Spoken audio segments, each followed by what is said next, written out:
Hi friends, നിങ്ങൾക്കെല്ലാവർക്കും എൻ്റെ ഇബിനൂസ് world എന്ന യൂട്യൂബ് ചാനലിലേക്ക് സ്വാഗതം. അപ്പോൾ നമുക്കിന്ന് ഈന്തപ്പഴം വെച്ചിട്ടുള്ള ഒരു സ്നാക്ക് ഉണ്ടാക്കാം. വളരെ പെട്ടെന്ന് റെഡിയാക്കാൻ പറ്റും. ഇപ്പോൾ നോമ്പുകാലമൊക്കെ ആയതുകൊണ്ട് നമ്മളുടെ എല്ലാവരുടെയും വീട്ടിൽ ഈന്തപ്പഴമൊക്കെ കാണുമല്ലോ. അപ്പോൾ എല്ലാവരും ഈ റെസിപ്പി ഒന്ന് ട്രൈ ചെയ്ത് നോക്കണം. വളരെ സിമ്പിളുമാണ്, നല്ല ടേസ്റ്റുമാണ്. നോമ്പ് തുറക്കാനുള്ള ഒരു സ്നാക്കായിട്ട് നമുക്കിത് ഉപയോഗിക്കുകയും ചെയ്യാം. ഇതിലേക്കായി ഞാനപ്പം ഒരു 10 ഈന്തപ്പഴം എടുത്തിട്ടുണ്ട്. നമുക്ക് എത്ര എണ്ണം വേണോ അത്രയും ഈന്തപ്പഴമാണ് എടുക്കേണ്ടത്.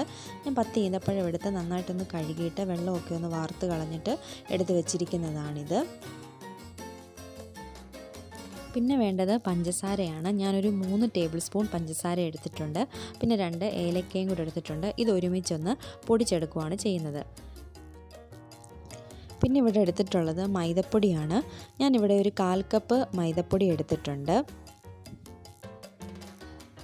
പിന്നെ ഇവിടെ ഞാൻ എടുത്തിട്ടുള്ളത് ബദാം പരിപ്പാണ്. ഇത് ഓപ്ഷണലാണ്, നമുക്കുണ്ടെങ്കിൽ മാത്രം എടുത്താൽ മതി. ബദാം പരിപ്പില്ലെങ്കിൽ കാഷ്നട്ട് ആണെങ്കിലും ഉപയോഗിക്കാം.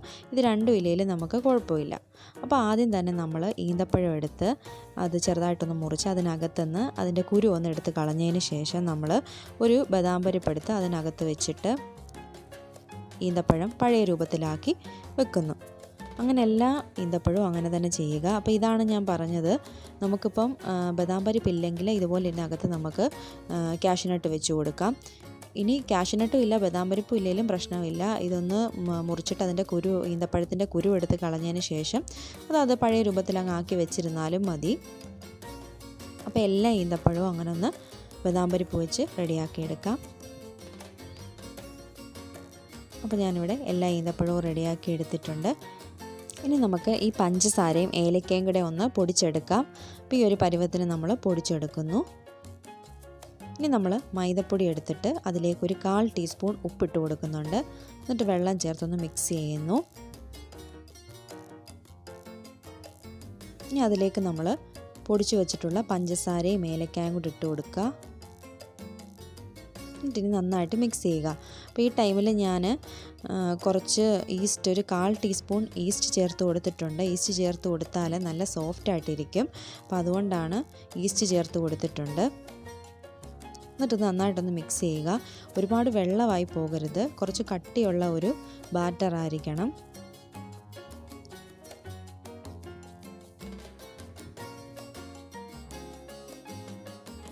അപ്പോൾ ഈ ഒരു പരുവത്തിൽ ബാറ്റർ ഒന്ന് റെഡിയാക്കി എടുക്കണം, ഒരുപാട് വെള്ളമാകാതെ. ഇനി ഇതിലേക്ക് നമ്മൾ ഈന്തപ്പഴങ്ങളൊക്കെ ഇട്ട് കൊടുക്കുക. ഇനി ഇത് ഓരോന്ന് മാവിൽ മുക്കിയെടുത്ത് വറുത്തെടുക്കുകയാണ് ചെയ്യുന്നത്. അപ്പോൾ ഇതിനായിട്ട് നമ്മളൊരു പാത്രം അടുപ്പിൽ വെച്ച് അതൊന്ന് ചൂടായി വരുമ്പോഴത്തേക്കിന് അതിലേക്ക് വെളിച്ചെണ്ണ ഒഴിച്ചു കൊടുക്കുന്നുണ്ട്. കുറച്ച് വെളിച്ചെണ്ണ കൂടുതൽ ഒഴിച്ചു കൊടുത്തിട്ടുണ്ട്, കാരണം ഇത് ഡീപ്പ് ഫ്രൈ ആയതുകൊണ്ട്. ഇനി ഇതിലേക്ക് ഓരോ ഈന്തപ്പഴവും ഇട്ട് കൊടുക്കുക. മാവിൽ മുക്കിയാണ് ഇട്ട് കൊടുത്തിട്ടുള്ളത്. അപ്പം കുറച്ച് കൂടിയ ഫ്ലെയിമിൽ തന്നെ വെച്ചിട്ടാണ് നമ്മളിത് വറുത്തെടുക്കുന്നത്.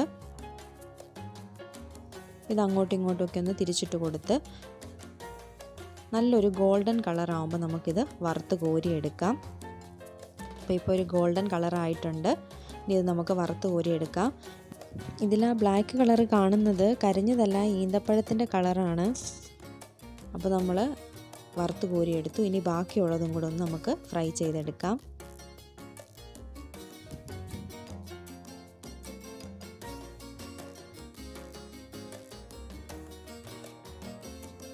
അപ്പം അതും ഒന്ന് ഫ്രൈ ആയി വരുമ്പോഴത്തേക്കിന് അത് നമുക്ക് വറുത്ത് കോരിയെടുക്കാം.